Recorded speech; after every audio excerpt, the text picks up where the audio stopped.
Thank you so much, Vice Mayor Gian Soto. Kindly take your seats, ladies and gentlemen.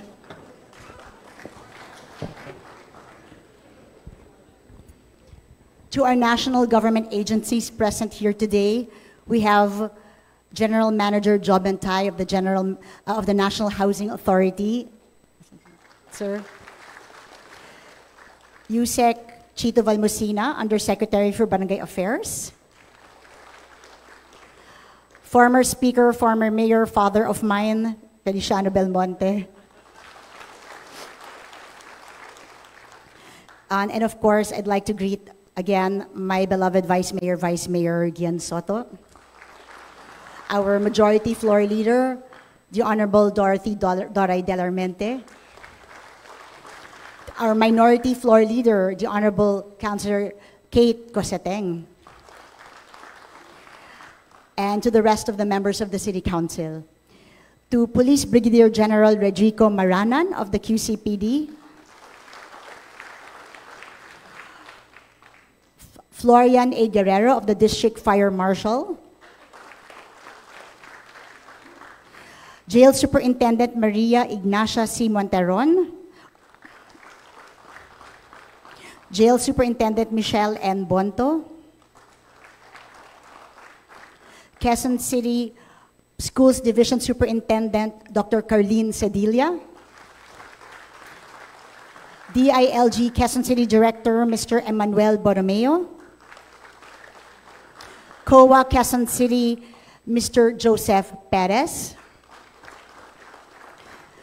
To our honorable district representatives who are here today, I'm grateful for your presence. The Honorable Ralph Tulfo of the 2nd District. The Honorable Franz Pumaren of the 3rd District. Our Honorable Marvin Cirillo of the 4th District. The Honorable Patrick Michael Vargas of the 5th District. And our Honorable Congresswoman Marivic Copilar of the 6th District. To the Executive Department, our City Administrator, Mr. Michael Victor Alimurong. To our Secretary to the Mayor, Mr. R.J. Belmonte. To our Chief of Staff, Ms. Rowena Macataw. And to all of the department heads and task force chiefs of the Quezon City government. To our beloved punong barangays who are here today.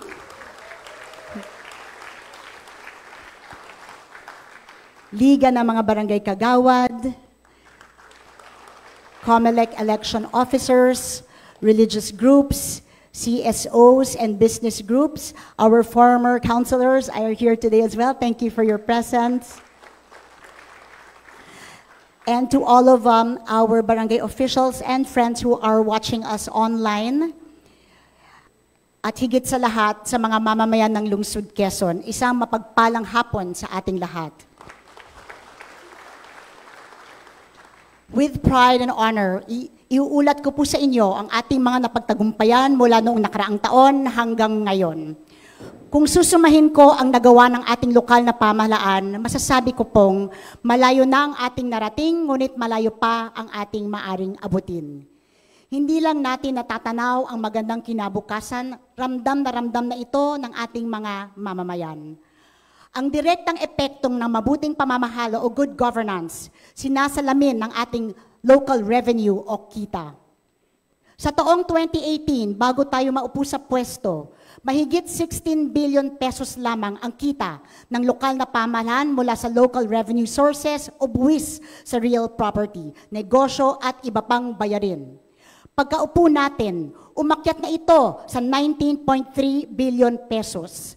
Kung susumahin, mula 2019 hanggang 2022, umangat ng 35% ang ating koleksyon nang hindi nagpapataw ng bagong buwis.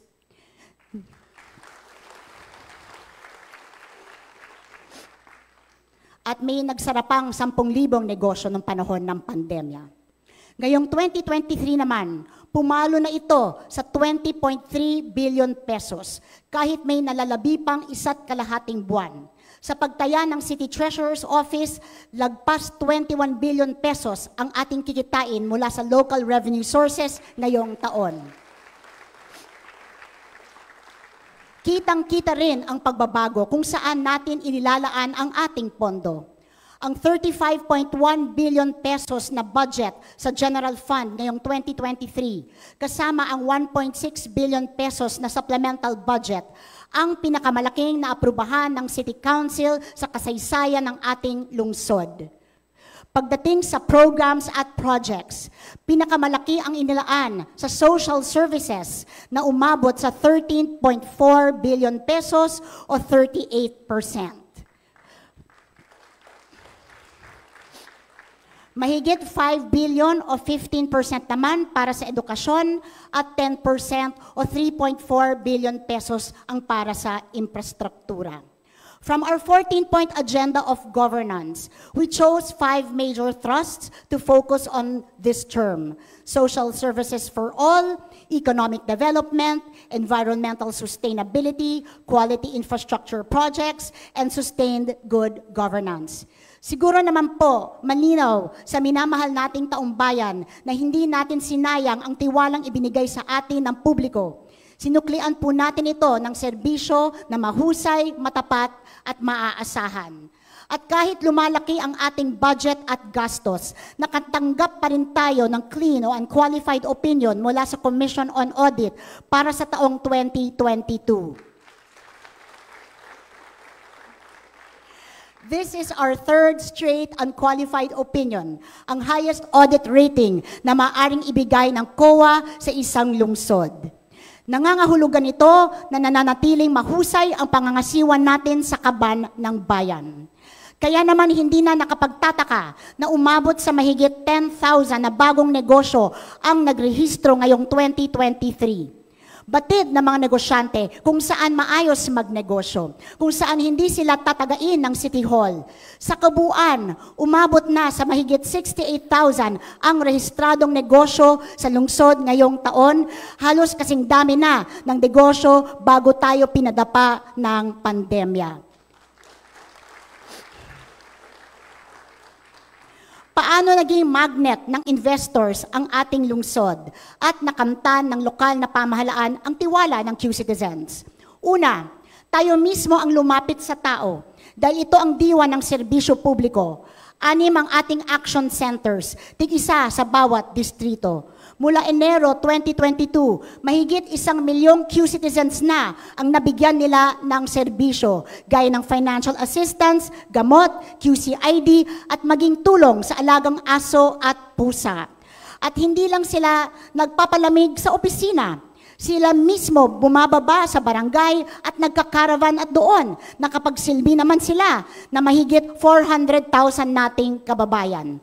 Suma total, hindi na kinailangan magtungo sa main City Hall ang 1.2 milyong Q-Citizens dahil sa mismong barangay o distrito nila, nabigyan na sila ng kinakailangan nilang tulong.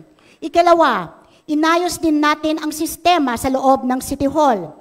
Kapag sinabing City Hall noon, ang biglang nasa isip ng mga tao, mahabang pila, usad pagong na proseso at nagkalat na fixer, talamak din na lagayan. Pero naninindigan tayo na hindi dapat ganito ang sistema sa gobyerno. Karapatan ng publiko na magkaroon ng dekalidad na serbisyo. Sa ating ikalawang termino, itinuloy-tuloy natin ang automation, kaya 24 na serbisyo o transaction na ang pwedeng gawin online sa pamamagitan ng QCE services. Kaakibat ng automation ang pagpairal sa tinatawag na rule of law. Kung meron pa ring malalakas ang loob dyan na humingi ng lagay, mga endangered species na po kayo, sapagkat agad-agad na natin kayong kakasuhan at hahatulan.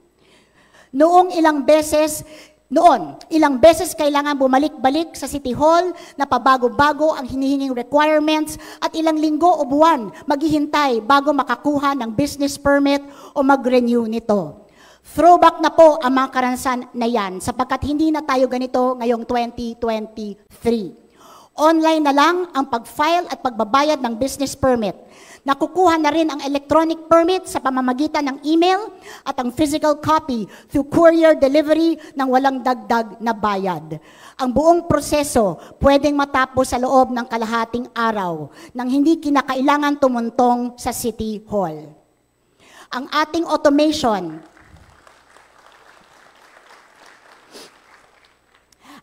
automation ay nagresulta ng 350% increase sa capital investments na nagkakahalaga ng 51 billion pesos sa taong 2022. At kapag nagpunta naman kayo sa tanggapan ng BPLD, bubungad sa inyo ang Client Service Relations Counter. Sila na ang tutulong para tiyaking kumpleto at nasa ayos ang inyong mga dokumento para walang hassle, walang fixer, walang lagay.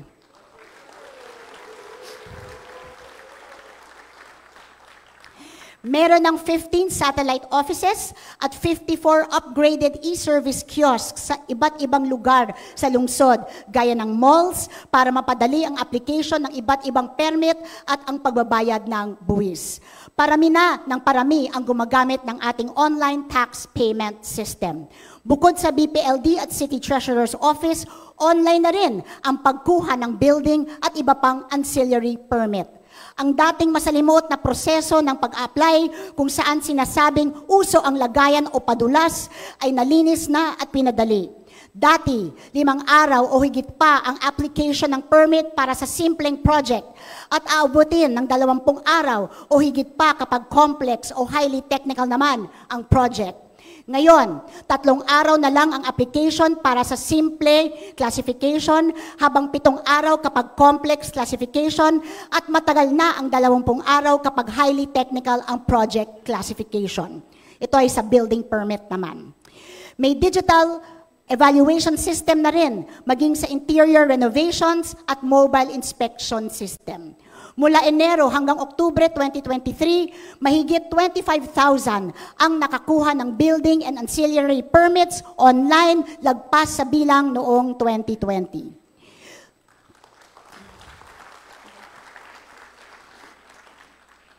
Wala si Sir Gani, paumanhin daw, nasa Davao ata. Tuwing nagsusumite ang mga Q-citizens ng kanilang dokumento, maiiwasan din ang suhulan dahil ihuhulog na lang nila ito sa drop-off terminal sa City Hall at district offices. Hindi na po kailangan makipag face-to-face interaction sa ating mga pogi at magandang staff sa City Hall Division offices. So wala na pong face-to-face interactions sa building official po natin. Maging ang City Assessor's Office, online din ang transaksyon. Mula noong 2019, sinimulan na nila ang online payment system ng Real Property Tax o Amilyar. Meron silang Property Assistance Portal kung saan pwedeng mag-apply para sa assessment record o certified true copy ng tax declaration. Dati, 3 days minimum ang simpleng transaksyon.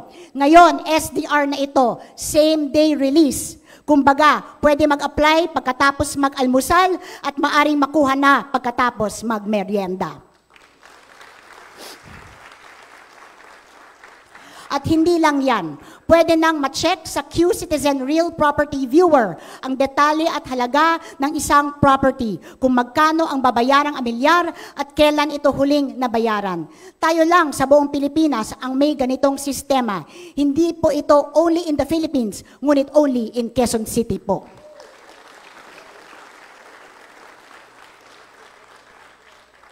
And to support our digitalization efforts, we have already bidded out and awarded the fiber optic network cabling project to improve connectivity throughout our city. This will transform Quezon City into a truly smart city.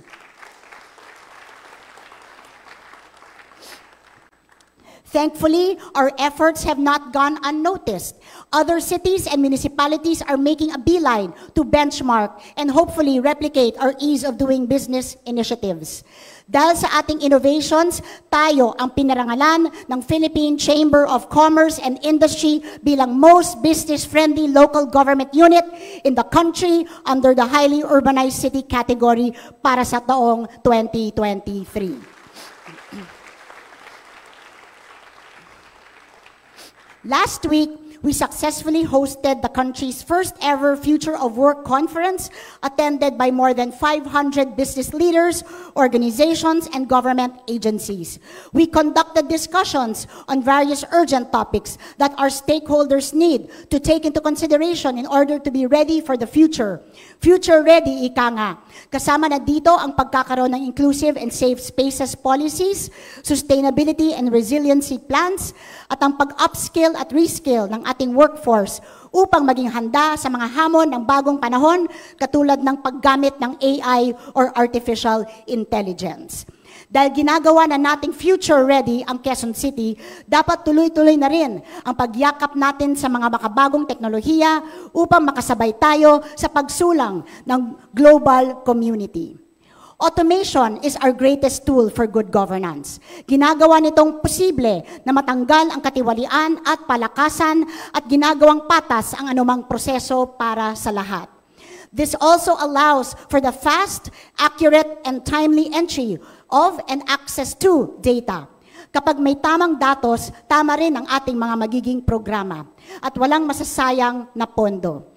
Halimbawa, tayo lang sa Pilipinas ang may Birth Registration Online or QC Bro, isang programang kinilala bilang finalist nitong huling Galing Pook Awards. Our system simplified birth registration and reduced errors in data encoding. This benefits both newborns and even adults who have no birth certificates. All birthing facilities and hospitals in the city are using QC Bro. And as of last October, 26,652 births have been registered since the system was launched in May of last year. Ngayon, lahat ng batang ipinapanganak ay may birth certificate na at tama ang kasarian at spelling ng pangalan. Ang scholarship sa Quezon City, napaka-straightforward na rin para sa ating mga estudyante. Since our scholarship process is now online, from application to fund disbursement, students no longer need to print multiple documents, miss a class just to process their application, or visit City Hall to get their funds. After submitting the requirements online, they are regularly updated on the status of their application through the portal, and once approved, they automatically receive their grants through their Maya accounts. Maging ang mga market vendor sa public markets natin, nakikinabang sa automation at digitalization efforts. Early this year, we rolled out the country's first Market One-Stop Shop or MOS system to simplify market registration and permit application for market owners, stall owners, vendors, and hawkers. Ang pagkuha ng pwesto sa 8 pampublikong palengke na pagmamay-ari ng lungsod ay kasing simple na lang ng pagpili ng upuan kapag manonood ng sine. Sa ngayon, 96% ng mga nagtitinda sa atin ay nakarehistro na sa Market One-Stop Shop online system ng MDAD. Ang street vendors na nasa temporary vending sites ay unti-unti na rin ipinapasok sa MOS. Sa ngayon, 687 vendors na ang nabigyan ng hawker's permit sa pamamagitan ng ating online system. Patuloy ang MDAD sa paghahanap ng mga alternatibong lugar na pwedeng ideklara bilang temporary vending sites. Nagsimula na rin gumamit ng online system ang ating City Health Department at iba pang serbisyo ng Social Services Department. We will soon have a database of all the beneficiaries of our social services with their corresponding case studies. The electronic medical record system, I think that ordinance was passed by former Councilor Lala Soto, now being piloted in several health centers, will soon be made available and accessible across all health centers, lying-in facilities and local hospitals.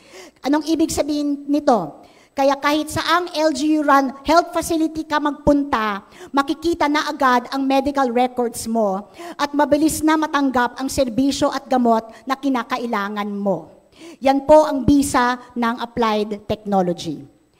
As we all know, businesses are the lifeblood and backbone of our economy. Apart from the taxes they pay that we use to finance our programs, they provide employment and livelihood to other stakeholders in the community. Kaya prioridad nating hikayatin ang mga negosyong mamuhunan sa ating lungsod. Isa sa ating ipinagmamalaki ang kasalukuyang itinatayong data center sa Barangay Fairview na siyang pinakamalaking data center ng Globe Telecom sa buong bansa.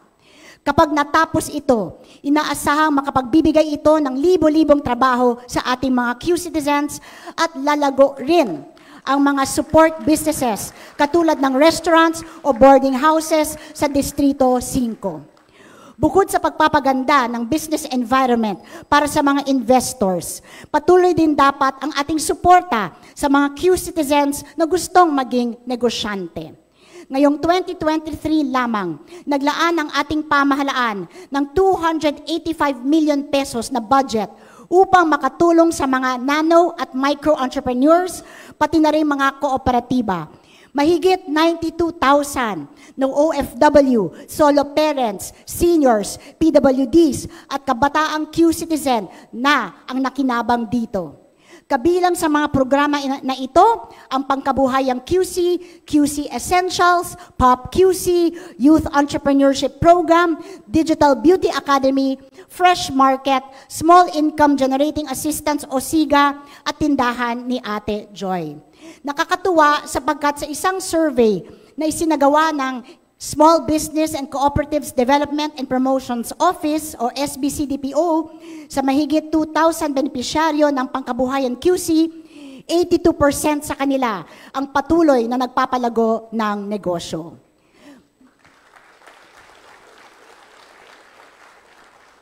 Malinaw ang ating paninindigan. QC does not encourage mendicancy. Hindi tayo naniniwala sa dole-out lamang. Ayaw din nating umasa sa sugal o loto ang mga taong bayan. Gusto nating umunlad ang buhay nila sa tulong ng pagnenegosyo o makabuluhang trabaho. More businesses mean more livelihoods and jobs as well as more revenue for the city government. Upang higit pang makatulong sa ating maliliit na negosyante, nagdaos din tayo ng 17 bazaars and trade fairs sa taong ito, kung saan mahigit 12 million pesos ang kinita ng ating nano and micro businesses. May puhunan na, may libreng pwesto pa. Katuwang ang mga negosyo at private sector organizations, nagbibigay tayo ng skills training, entrepreneurship seminars, at job opportunities sa maraming Q-citizens. Kaya mula money, market, at mentorship, kumpleto ang ating serbisyo.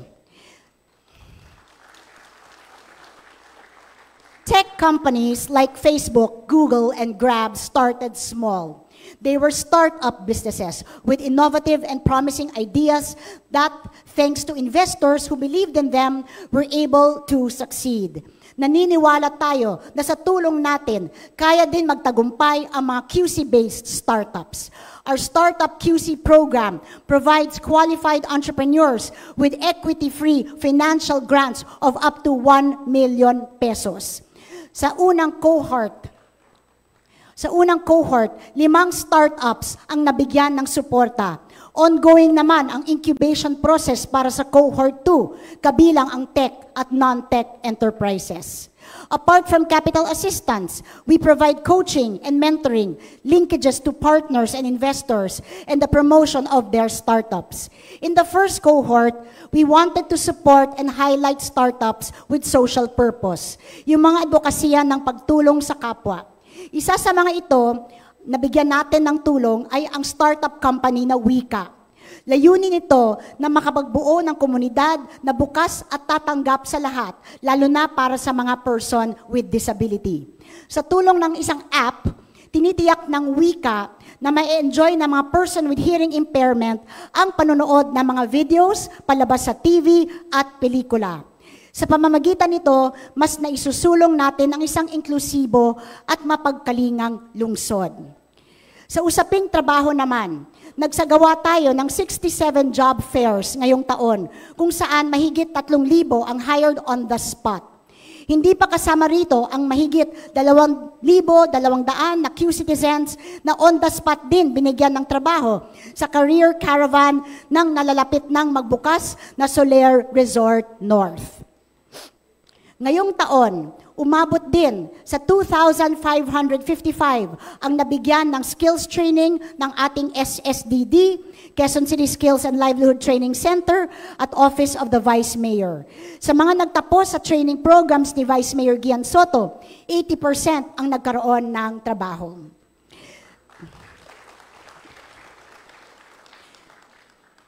Kasama sa pag-unlad ang mga magulang at tagapag-alaga o guardians ng children with disabilities. May espesyal na training, mentoring at livelihood program tayo para sa kanila dahil pinapahalagahan natin ang hirap at dagdag gastos sa pag-aalaga ng isang CWD. At noong nakarang July, 300 PWDs naman ang binigyan natin ng trabaho sa iba't ibang departamento, sa City Hall, sa ilalim ng Kasama Ka sa QC program.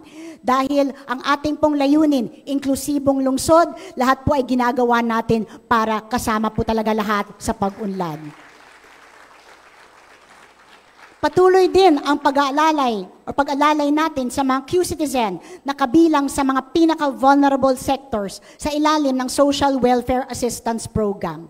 Sa taong ito, halos 13,000 na PWD, senior citizen at solo parents ang nabigyan ng 1,500 pesos na financial aid kada quarter o 6,000 pesos sa loob ng isang taon. Nasa 67.5 million pesos ang inilalaan para sa kanila. Inilunsad naman natin ang alagang QC para sa mga nawalan ng trabaho. Sa ilalim nito, nagbibigay tayo ng 500 pesos kada linggo o maximum na 4,000 pesos sa loob ng 2 buwan bilang tulong sa mga gastusin habang naghahanap sila ng mapapasukan para sa pamasahe, papunta sa interview, medical check-up, pagkuha ng sedula at iba pang requirements. Sa taong 2023, nasa 800 na Q-citizens na ang naalalayan natin kasabay ang panalangin natin, syempre, na matanggap na sila agad sa trabaho. Isa rin sa ipinagmamalaki natin ngayong taon ang pagkatatag ng ating Migrant Resource Center para sa mga OFWQ citizens at kanilang pamilya. Nakatanggap na ito ng sangkatutak na papuri mula sa international community because I think it's the first of its kind in our country. Bahagi nito ang iHabilin program kung saan regular na binibisita at kinakamusta ang mga anak ng OFWs. Batay sa datos, mas mataas ang posibilidad maging children at risk ang mga naiwang anak ng ating overseas Filipino workers. And through this program, iHabilin, we have put a system in place to monitor and look after these children while their parents are away working in other countries. Q-citizens can also count on us even in their moment of grief. Sa panahon ng pagdadalamhati, hindi na kailangan maghagilap ng pangpalibing. May libreng palibing o cremation na may tutulong natin sa mga pamilya ng namatayan, lalo na kung biglaan ang pagpanaw ng kanilang mahal sa buhay. Ngayong taon, makikita ang pagdami ng ating nabigyan ng libreng libing, gayon din ng libreng cremation.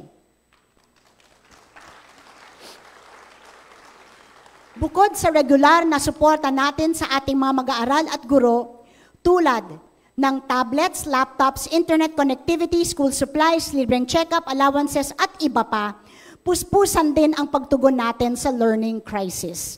Nagtatag tayo ng Learning Recovery Trust Fund at sa tulong ng private sector at fundraising projects natin, may 13 million pesos na tayong nalikom para dito. Isa sa mga programang pinupondohan nito ang Quezon City Tutoring Program.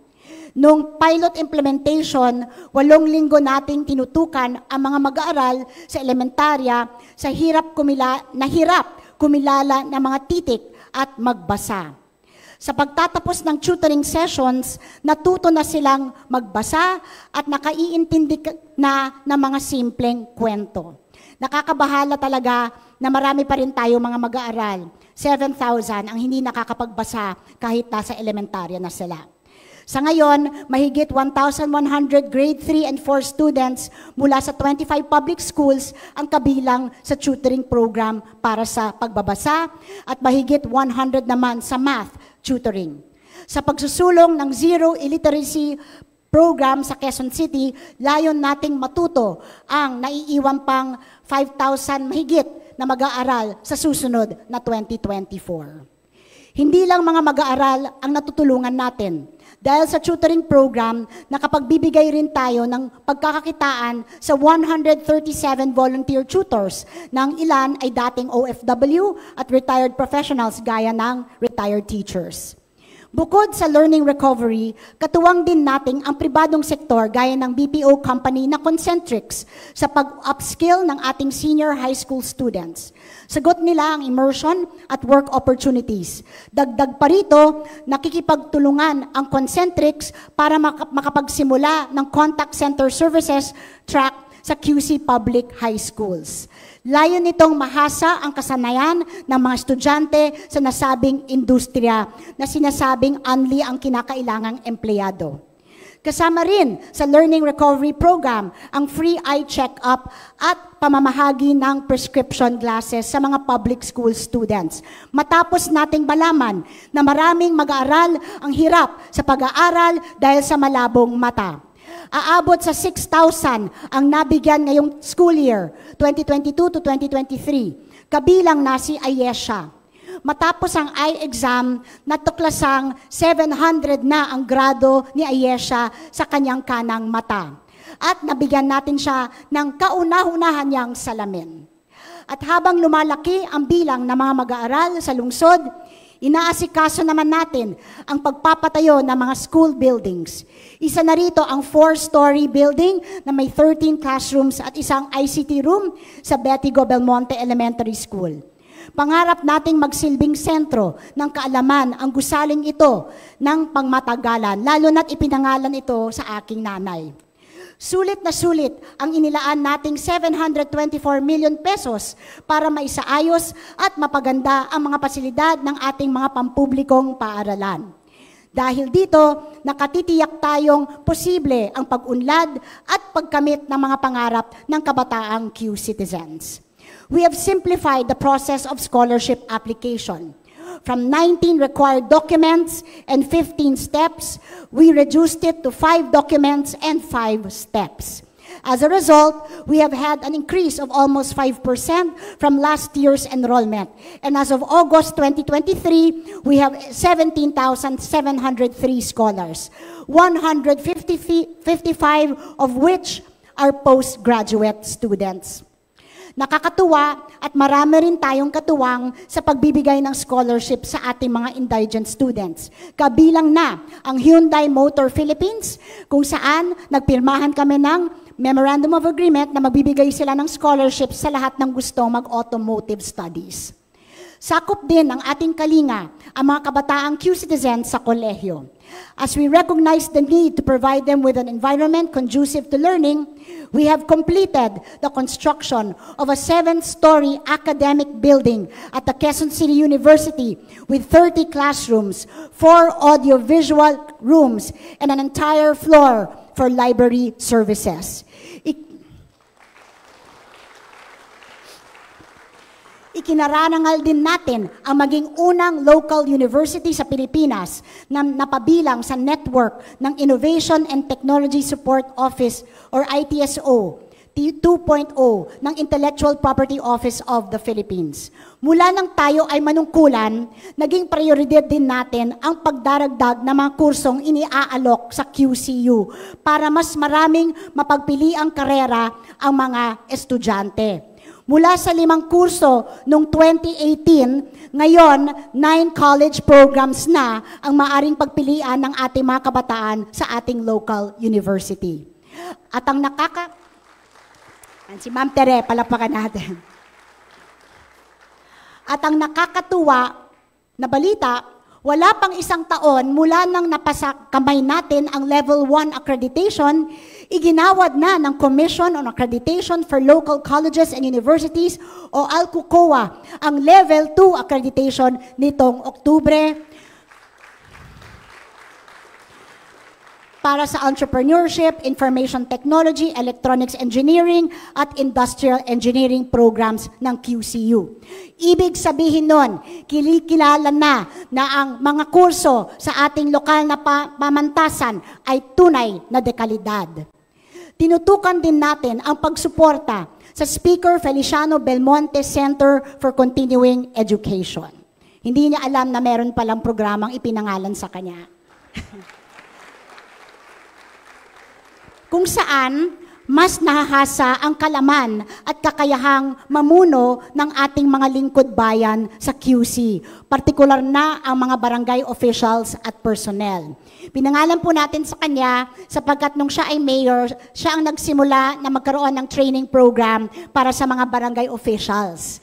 At ito ay ginagawa, nandyan si Consi Ricky Corpus bilang testigo, at ito ay ginawa sa pamantasan ng Pilipinas or UP. Pero ngayon, sa QCU na po kayo mag-aaral, mga minamahal nating mga punong barangay at mga kagawad at iba pang mga barangay personnel. Ang mga hakbang na ito ang dahilan kung bakit patuloy ang pagdami ng enrollees sa QCU. Mula sa 7,000 mag-aaral noong 2019, 10,000 QCians na ang naka-enroll sa kasalukuyang semestre. Our commitment to education is not just confined to the four corners of the classroom, nor is this only for students. We made sure that education be made available and accessible to anyone who wishes to learn and expand their knowledge. Kaya hindi lang puro silid-aralan ang ating inaayos. Pangarap din natin ang mas marami at accessible public libraries. Nung una kong pag-upo, 19 lang ang public libraries natin. Sa kasalukuyan, meron na tayong 28 public libraries at sa hinaharap, may 5 pang pabukas na. Kasabay nito, pinalawig natin ang ating library collection. Ang learning materials sa ating public libraries ay umabot na sa halos 119,000 na mas mataas ng 37% kumpara noong 2022. Nagbukas din tayo ng unang Quezon City Public Library microsite sa Walter Mart North EDSA. Marami pang magbubukas sa darating na taon. Hindi nakakahinayang gastusan ang library services natin sapagkat lumalaki ang bilang ng library users. Mula 98,728 noong 2022, dumoble ito sa 189,454 mula Enero hanggang Oktubre ngayong taon. Lumalabas na elementary at junior and senior high school students ang pinakamadalas gumamit ng ating pong mga library services.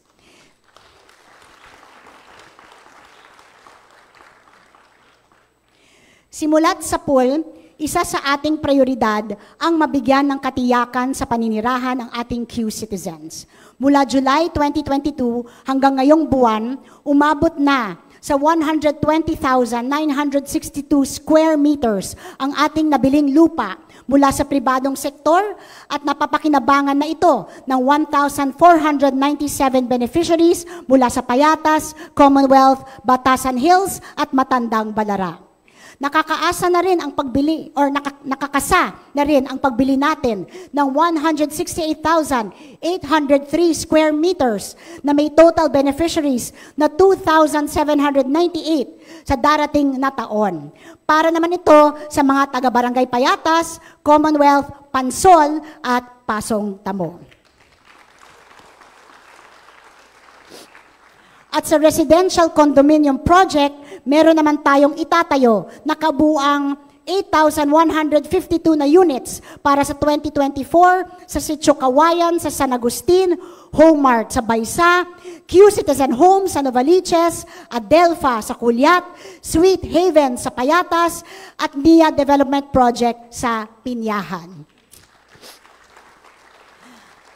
Kasado na rin ang 928 contract to sell sa mga benepisyaryo at 132 na ang nabigyan ng sariling titulo.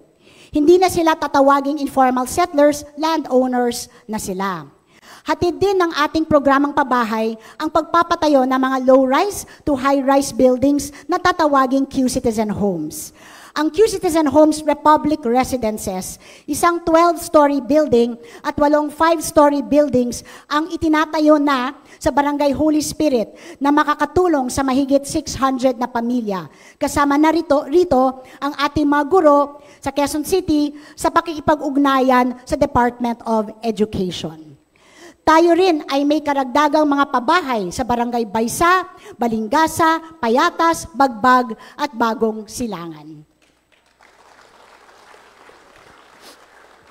Bukod sa mga nasabing city-initiated projects, nakipagkapit-bisig tayo sa mga national government agencies tulad ng National Housing Authority at Department of Human Settlements and Urban Development upang pabilisin ang ating pagtugon sa housing backlog.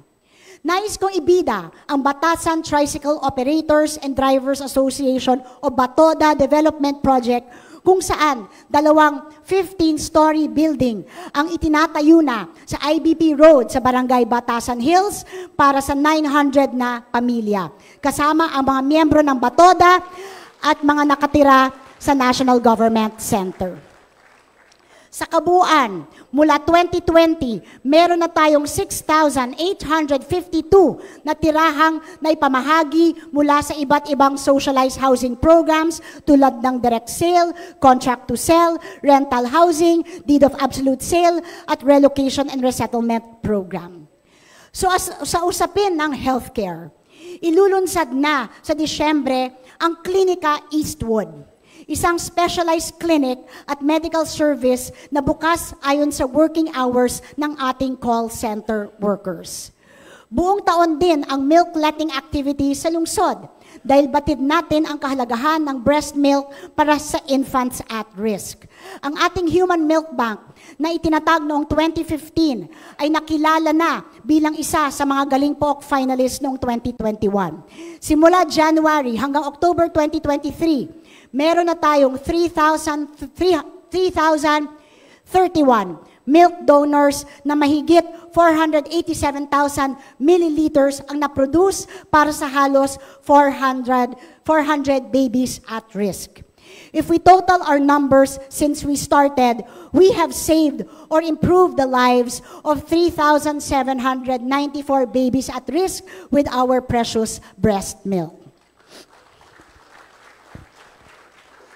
Hindi lang pang QC babies ang naipon nating breast milk. Nagpapahatid din tayo ng tulong sa mga nangangailangan mula sa ibang lungsod at karatig lalawigan, gaya ng Caloocan, Valenzuela at Bulacan. Patuloy ang pamimigay natin ng libreng gamot para sa hypertension at diabetes. Mula January hanggang October 2023, mga 38,000 non-senior citizens at mga 54,000 naman ang seniors ang regular na nakakatanggap ng mga maintenance medicines natin. Dumami rin ang ating nabigyan ng gamot para sa mental health. Mula 662 noong 2002, 846 na ang pasyenteng nagparehistro mula January hanggang September 2023 at regular na silang nakakakuha ng mental health medicines. We also have, thank you Bert, hindi kita binayaran ha. We also have, pero bibigyan kita ng bonus, no? We also have a partnership with Mercury Drug for medical assistance vouchers. As of November 23, 46 million pesos worth of services have been enjoyed by 9,000 Q citizens.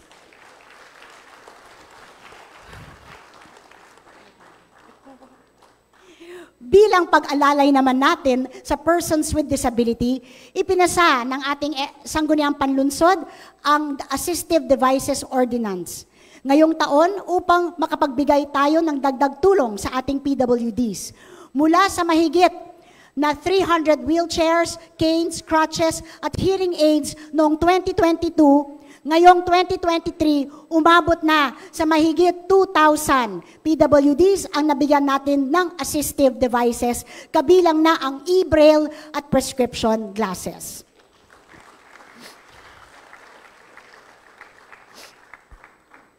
Marami na ang nagpapasaklolo sa ating Helpline 122 na nakakatanggap ng higit kumulang 890 calls sa isang buwan. Palalaganapin pa natin ito sa mga komunidad para tuwing may emergency, 3 numero lang ang dapat nilang tandaan. 122. Sinasanay din natin ang ating call operators na sumagot ng mga tawag patungkol sa mental health, VAUC, at iba pang mga sensitibong bagay. 65 call operators na ang nagtapos ng child protection training para masigurong child-friendly ang ating helpline 122. In the absence of an anti-discrimination law at the national level, Quezon City is very proud to be at the front lines in the fight for equal rights for our LGBTQIA+ citizens. Nitong Hunyo, sa gitna ng pinakamalaking Pride celebration sa buong Southeast Asia, inilunsad natin ang Right to Care Card na nagbibigay ng karapatan sa LGBTQIA+ couples na magpasya para sa kanilang partner pagdating sa mga medical emergencies kung hindi na makakapagdesisyon ang apektadong individual. Mainit itong tinanggap sa loob at labas ng Rainbow Community. Sa kasalukuyan, aabot na sa 100 couples ang nagparehistro sa programang ito kasama na ang pagkumpleto nila sa mga orientation sessions. And I thank the City Council for passing this measure. Yes, controversial, pero ang dami-dami nating pinasaya dahil tunay na inklusibo ang ating lungsod. Dahil naniniwala tayong ang pampublikong transportasyon ay bahagi ng serbisyo publiko, ginawa nating tuloy-tuloy ang arangkada ng ating Q-City Bus.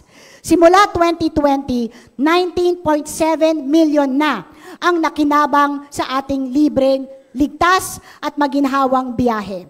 Ang ibig sabihin nun, 19.7 million na biyahe. Okay? Pwedeng parehas sa tao yan. Malaki ang natitipid kada buwan ng bawat Q-citizen na sumasakay sa Q-City Bus. Isa sa tumatangkilik sa libreng sakay, si Flor Delin Bagyoso ng Barangay Talipapa, na suking pasahero ng bus routes number 5 at number 2. Dahil sa ating libreng sakay, umabot sa 7,000 piso ang kanyang naipon at inilaan para sa araw-araw na gastusin ng kanyang pamilya. Para siguruhin ang kaligtasan, mahaba pa to, relax lang kayo. Para siguruhin ang kaligtasan ng lumalaking biking community sa Quezon City, patuloy nating tinutupad ang pangakong pagpapalawig ng ating bike lane network at pagdaragdag ng mga bike patrollers. Matapos ang 2 phase ng bike lane improvement, nasa 173 kilometers na ang haba ng ating bike lanes. Bukod pa rito, patuloy ang paglalagay natin ng plant boxes para sa karagdagang proteksyon ng mga siklista. At isa pang dagdag regalo. Matapos ang rehabilitasyon at masusing pag-aaral ng lokal na pamahalaan, ang dating mabaho at maruming tambakan ng basura sa Payatas ay isa ng ligtas at kaaya-ayang padyakan para sa mga siklista sa Quezon City. Tampok ngayon sa Payatas Control Disposal Facility Bike Park ang 900-meter beginner route papunta sa beginner trail, view deck, route at perimeter trail. Simula ng buksan ito, mahigit 2,000 na ang pumadyak doon. Kakaunti pa lang kung tutuusin. Kaya hinihikayat ko ang lahat na tangkilikin ito at ipamalita sa iba pang mga siklista. At ito ang mainit-init pang balita. At 10 a.m. this morning, the Quezon City government received its latest award.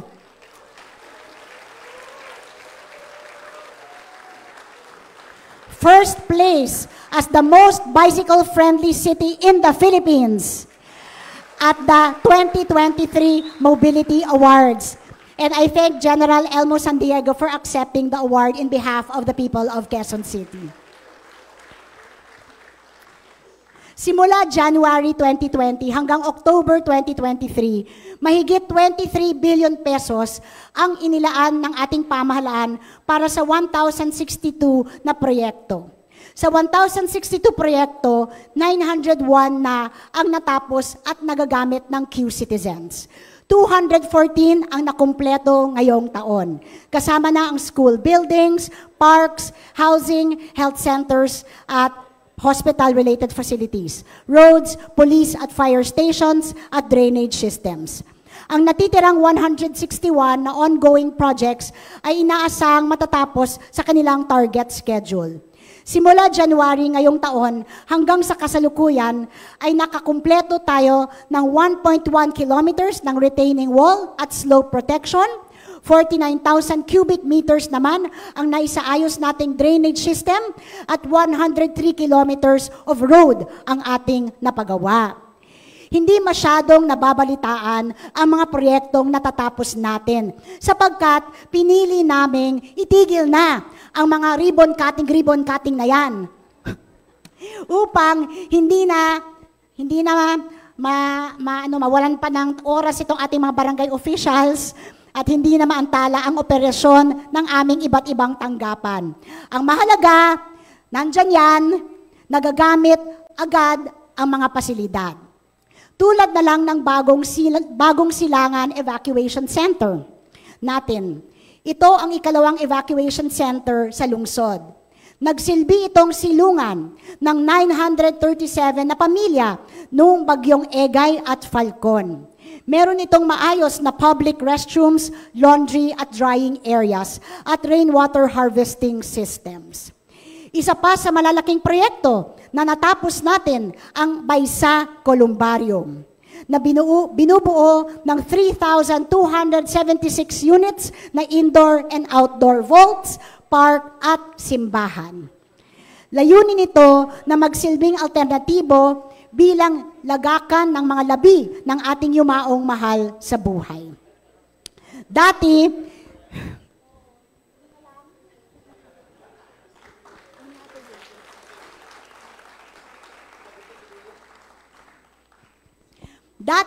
isa ang engineering department sa mga notorious at corrupt na sangay ng lokal na pamahalaan.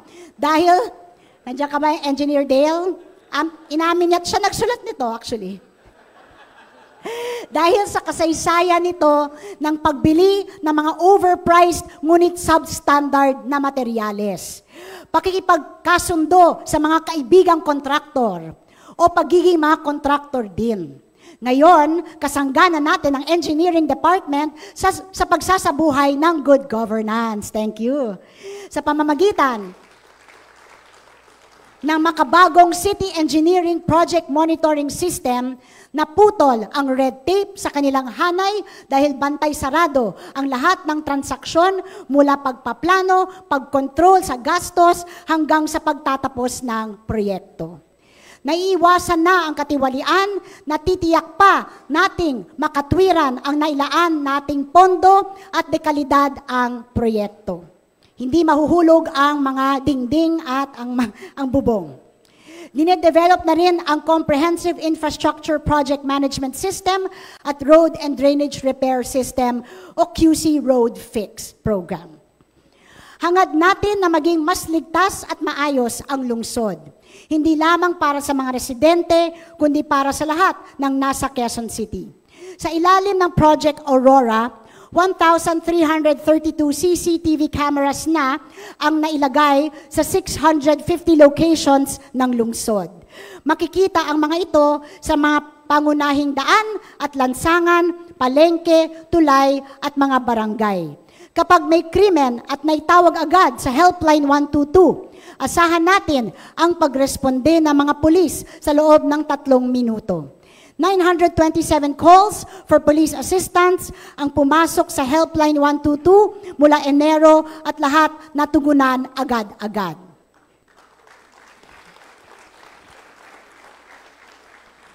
At katuwang naman ang aking masipag na co-chairperson ng Quezon City Anti-Drug Abuse Advisory Council na si Vice Mayor Gian, mas dumami pa ang bilang ng mga barangay sa QC na idineklara na nating drug cleared. Sa ngayon, 94 na barangay,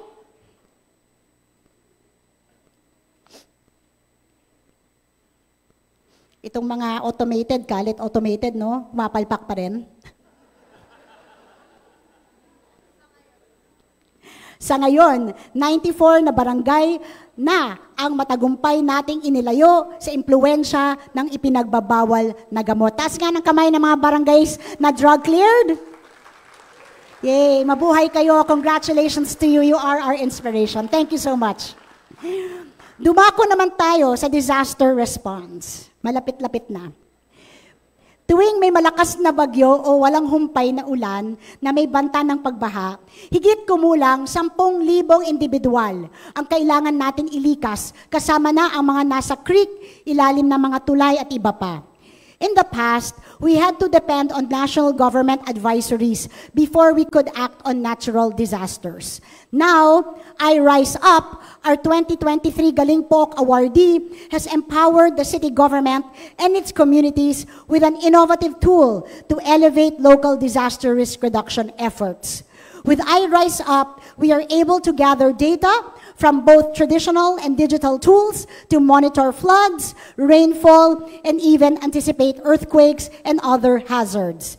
The data gathered are not only accessible in our city's dashboard, but also in the barangay's dashboards, thus enabling quick mobilization of personnel and resources for preemptive evacuation and rescue, especially of the vulnerable, with the help of the risk maps that identify where they are. Likewise, I Rise Up facilitates the quick dissemination of data across different departments, and these form the basis for decision-making and policy formulation. For example, the engineering department can use these data to target areas for dredging operations. Uulitin ko, dito sa Quezon City, we do not make decisions based on politics, popularity, or any other basis. We always make decisions based on data. Kaya naman lagi rin tayong binabash kapag hindi tayo nagsususpend ng klase. Sometimes the data tells us it is not necessary. But it's okay. Ganun talaga ang buhay. Batid natin na mabilis nang lumalala ang kalagayan ng ating klima. Droughts, heat waves, floods, typhoons, water shortage, at air pollution. Kaya tungkulin natin kumilos na para sagipin ang ating planeta, para sa kapakanan ng susunod na henerasyon. Bilang bahagi ng ating panata na magkaroon ng mas malinis at mas malusog na Quezon City, tayo ang pinakaunang lungsod na nagtatag ng isang comprehensive air quality monitoring network. Layo nitong gabayan tayo para gumawa ng mga hakbang tungo sa mas malinis na hangin at abisuhan din ang ating mga mamamayan tungkol sa kalidad ng hangin sa mga lugar na kanilang tinitirhan. Batay sa datos, consistent ang resultang moderate at maraming araw na good ang resulta ng air quality sa ating lungsod. Maswerte ang mga taga-QC dahil batay sa sensors, mas malinis ang hangin sa atin. Malaking tulong ang dami ng ating mga puno at lawak ng ating mga green spaces, kung kaya't isa sa mga targets namin in the long term is to double the number of parks and open spaces in Quezon City by the end of my term.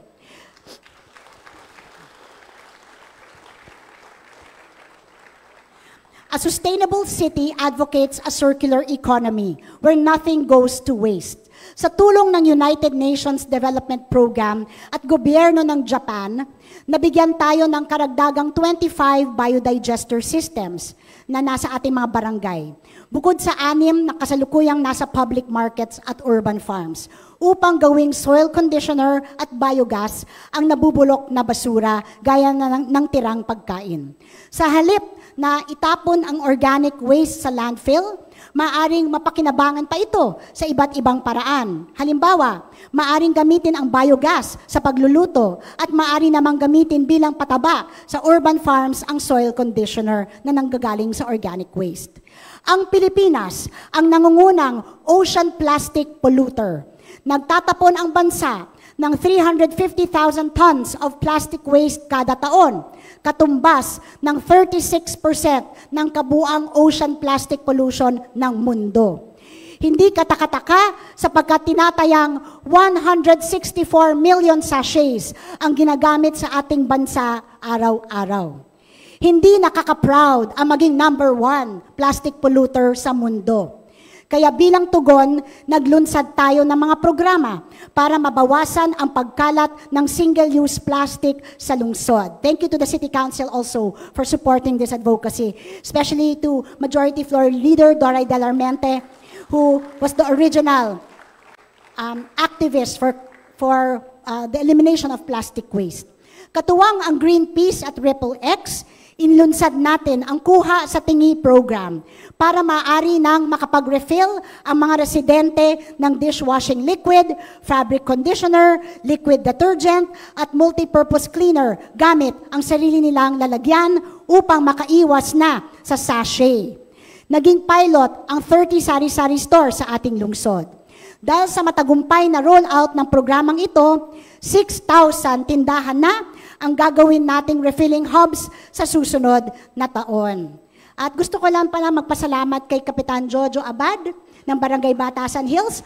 When he heard about this project, nag-volunteer si Kapitan Jojo, lahat daw ng mga sari-sari store sa Barangay Batasan Hills ay magkakaroon ng refilling hub. Thank you. Sana totoo.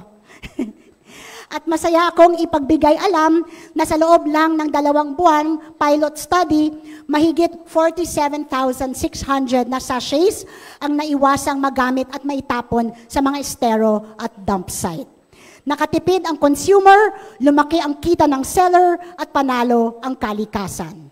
Munting hakbang, malaking tulong sa buong planeta. Nais ko rin bigyang diin na may pera sa basura at napatunayan ito mismo ng mga nakikilahok sa Trash to Cashback program natin. As of November 2023, with the help of over 2,200 Q citizens turned eco-warriors, we have collected over 300,000 kilos of plastics that would have otherwise contributed to environmental pollution. Sa tulong naman ng Spark Philippines at sikat na designer na si Zara One, nagkaroon ng makabuluhang livelihood program ang mga persons deprived of liberty sa ating female dormitory.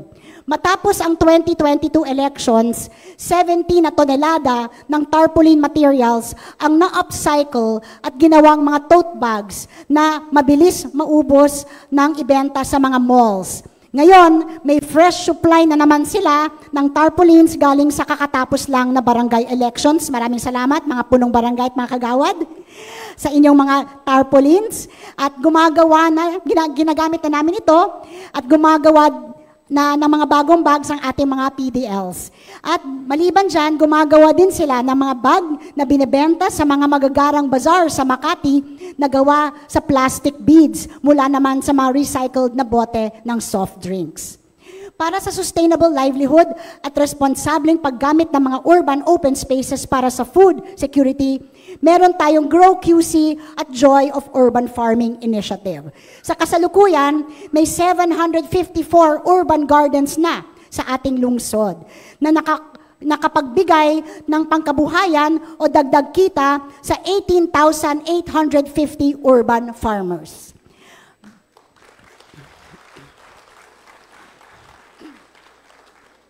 Batay sa datos mula sa 42 barangay, sa loob ng 5 buwan, mahigit 14,000 kilo ng gulay at prutas ang ating na-produce, sapat para mapakain ang 16,000 Q citizens.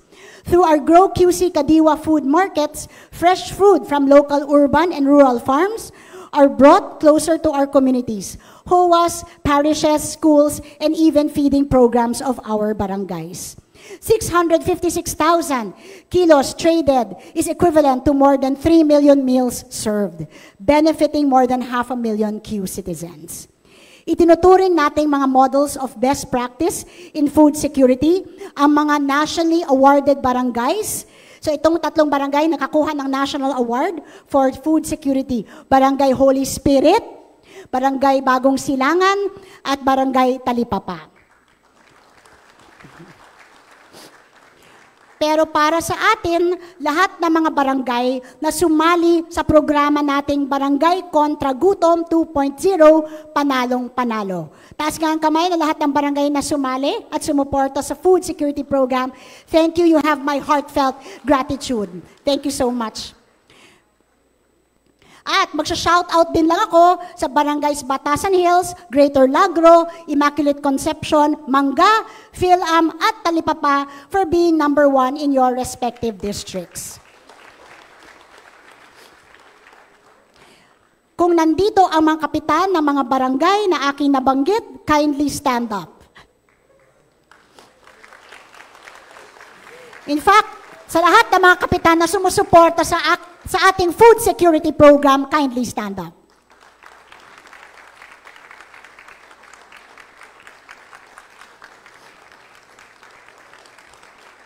My heartfelt thanks to all of you.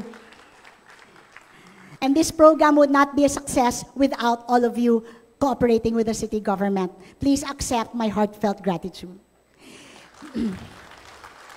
In line with our thrust of working closely with our barangays and stakeholders, we awarded the winners of our first QC Green Awards last month to recognize the barangays, organizations, youth, and businesses that have demonstrated outstanding commitment to environmental protection and sustainability. Congratulations again to Barangays Talipapa, Novaliches Proper, Culiat, and Batasan Hills, as well as the SKs of Batasan Hills and Novaliches Proper. Alay ko sa bawat isang Q-citizen na kasama natin sa responsableng pangangalaga ng kalikasan ang natanggap nating pinakamataas na karangalan mula sa United Nations Environment Program.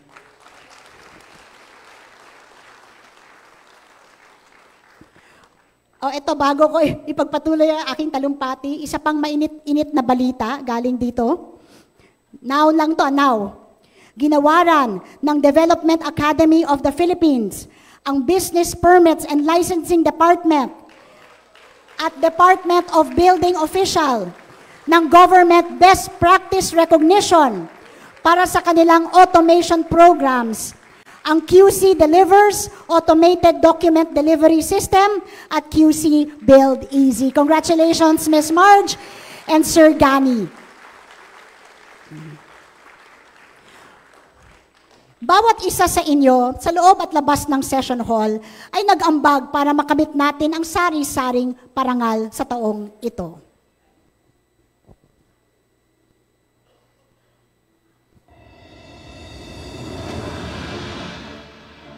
The Champions of the Earth Award is the United Nations' highest environmental honor.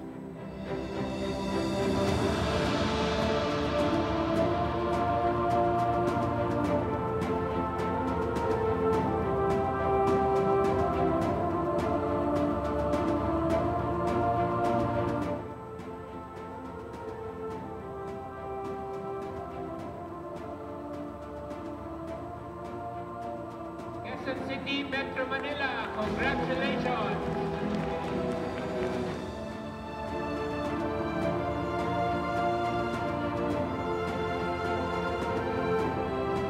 Quezon City, Metro Manila. The award winner is my favorite city, the local government of Quezon City.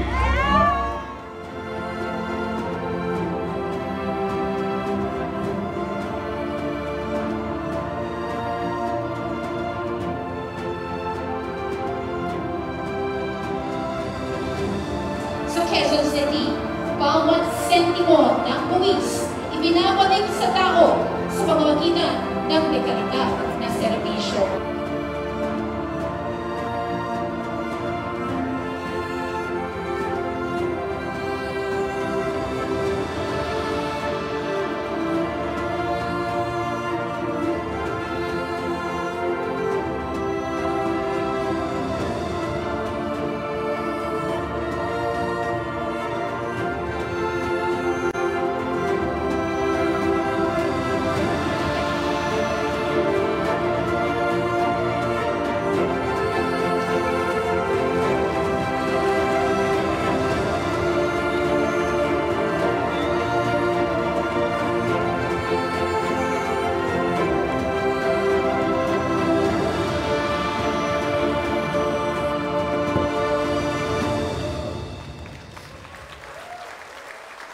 So, ano lang yan sa taong 2023. Yabang ko, no?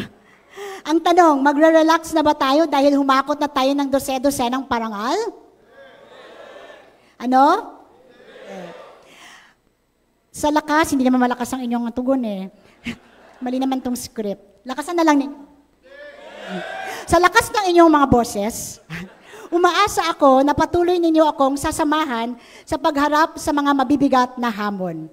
Unahin natin ang mga sangguniang kabataan.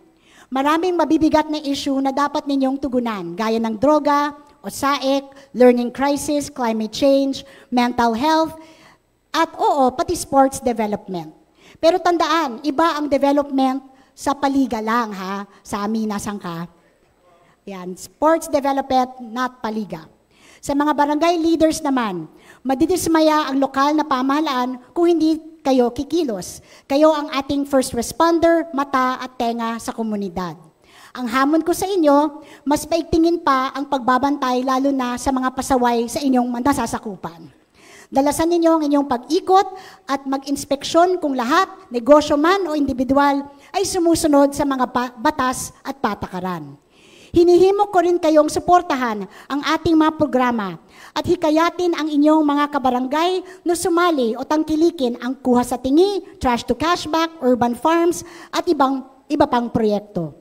Maging sa inyong mga pagtitipon, sundin ang ating healthy food procurement policy. Huwag puro pa-burger-burger na lang. Isa pang hiling ko sa inyo, lalo na sa Barangay Council for the Protection of Children at maging sa iba pang law enforcement agencies at child rights advocates. Magtulungan tayo sa pagsagip sa mga batang biktima ng online sexual abuse and exploitation o OSAIC. Hotspot na sa OSAIC ang Pilipinas. At kung wala tayong gagawin, baka malampasan pa natin ang India sa pagiging number 1. Yan yata ang number 1 na hindi ko pinangarap para sa ating lungsod. At alam kong hindi rin kayo papayag na mangyari yan. Sa ating mga kinatawan sa Kongreso, patuloy tayong magkaroon ng mahigpit na ugnayan lalo na sa infrastructure projects at social services para walang masasayang na pondo at walang magkasalungat o doble-dobleng proyekto. Gusto ko po magpasalamat talaga ng personal kay Congressman PM Vargas. Thank you, Kong. Thank you kay Kong Ralph, kay Kong Franz, kay Kong Marvin, at kay Kong Marivic, at kay Kong Arjo na wala dito ngayon pero nagpadala ng mensahe. Lahat ng programa natin ngayon ay maayos at nagko-coordinate na tayo ng mabuti. At sa lahat ng mga barangay, yan po ang nangyayari ngayon. Huwag po kayong mag-forum shopping because either you ask the congressman or you ask us because it will always get done because we always now coordinate with one another and we have regular meetings with one another so that we maximize the funds that are allocated to us. And in fact, yung excited ako is yung hospital sa District 6 na groundbreak na, binili ng Quezon City Government ang lupa, ang allocation naman ng infrastructure ay na kay Congresswoman Marivic Copilar. So that is a very nice example of how we are able to partner with one another. And we have the same kind of arrangement with all the different congressmen representing our 6 districts. At sa ating mga membro ng City Council, umaasa ako na patuloy ang ating pagtutulungan sa paggawa ng makabuluhang batas at polisiya. Salamat sa inyong walang sawang suporta at masinsin na paghimay ng mga panukala para sa ikabubuti ng ating lungsod at sa ating mga Q-citizens. Palakpakan naman natin ang ating City Council. Maraming salamat sa inyong tulong at suporta. And we have promised also to put in place measures so that we have better coordination with one another to make sure that all of the measures that are passed are truly the measures that will help our people improve their lives. So it will get better for us. Sa aking namang executive family, isang pagsaludo sa inyong pagsisikap para may patupad ang ating 14-point agenda. Palakpakan naman ninyong sarili niyo mga executive family members. Matagumpay nating na ipapatupad ang mga proyekto at programa dahil sa inyong dedikasyon sa trabaho ninyo. At sa mga mamamayan ng Lungsod Quezon, sa inyo ako humuhugot ng lakas at inspirasyon. Sa inyong pagtitiwala, maging pagsusumbong, pagpapaabot ng hinaing, at pagbibigay din ng magandang feedback na papabuti namin ang aming trabaho. Patuloy na bukas ang aming mga tanggapan para sa inyo. At sa huli, sa atin namang mga kawani ng lokal na pamahalaan, patuloy nating ipakita na iba na ang City Hall. Marami nang nakakapansin na hindi na madilim ang inyong mukha at hindi na nahihiyang magpakilala na taga City Hall kayo. Naniniwala kayo na kaya nating baguhin ang lumang sistema. Lahat ginaganahan, lahat ginagalingan.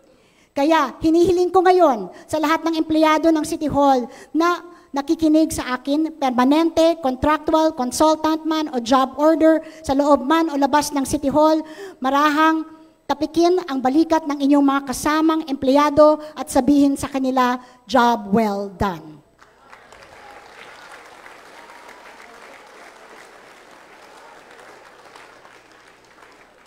Sa totoo lang, kayo ang sikreto kung bakit number 1 na lungsod ang Quezon City. Marami pa tayong pwedeng gawin para mapaglingkuran ang bawat Q-citizen na umaasa sa atin. Malayo man ang ating narating, ngunit malayo pa ang ating lalakbayin. At sa biyahe nating ito, hinihiling ko na samahan niyo ko hanggang dulo. Sabi ng nakararami na sa larangan ng politika, mahirap gumawa ng tama at lumihis sa nakasanayan. Mas madaling magpapogi, magpakapolitiko, kesa manindigan kung ano ang tama at totoo. Isa lang ang tinitiyak ko sa inyo. Hindi ko babaliin ang aking paninindigan sa mabuting pamamahala o good governance. Dahil mas mahalaga sa akin ang kapakanan ng mga tagalungsod Quezon, ang integridad ng aking pamilya, at ang sagradong tungkulin na ipinagkatiwala ninyo sa akin.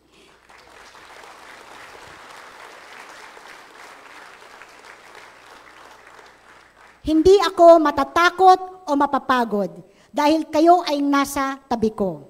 Alam kong hindi ako mabibigo dahil laging on duty ang Team Quezon City. Pagpalain po tayong lahat ng Panginoon Diyos, mabuhay ang lungsod ng Quezon at mabuhay ang Pilipinas, mabuhay po tayong lahat. Marami pong salamat sa inyong pakikinig.